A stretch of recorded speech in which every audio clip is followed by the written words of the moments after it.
élève de première CGEA, donc conduite et gestion de l'exploitation agricole.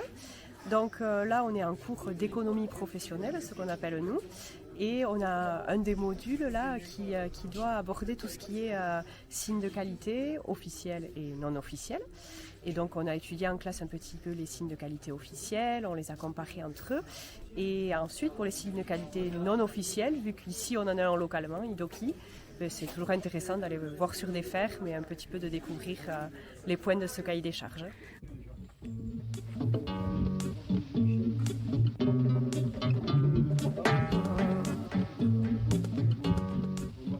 Est-ce que vous allez étudier tous les points ou comment vous abordez ce cahier des charges? Alors non, pas forcément tous les points, mais vu qu'Idoki c'est général et puis après par production, ici c'était une exploitation brebis laitière, donc je pense que pour le compte rendu on va plus se fixer sur la brebis laitière.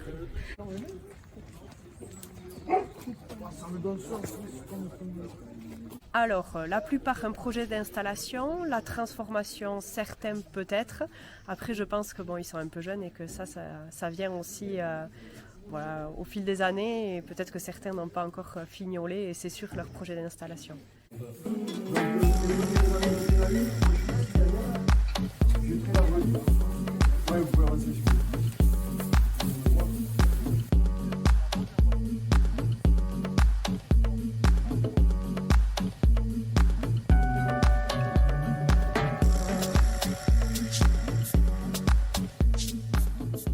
Donc j'ai été ravi de recevoir une classe de Francescegna. Ça permet aux fils d'agriculteurs ou enfin aux élèves qui sont fils d'agriculteurs ou qui ne le sont pas d'ailleurs, de voir une petite ferme entre guillemets, donc qui adhère à Idoki, au cahier des charges et au label Idoki, qui est un cahier des charges très intéressant, ce qui me semble.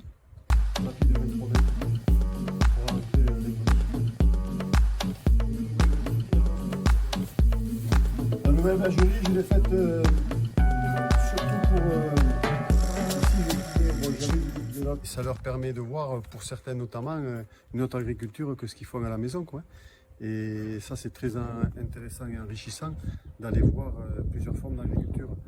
Après, Idoki, c'est le seul cahier des charges auquel j'adhère avec le bio, le label AB, parce que pour moi, c'est ce qui correspond le mieux à ce que je fais.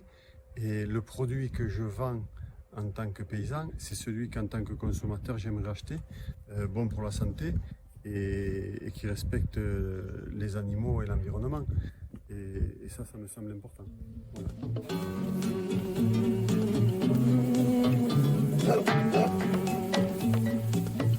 Vous en vendez les panneaux ou pas? Alors.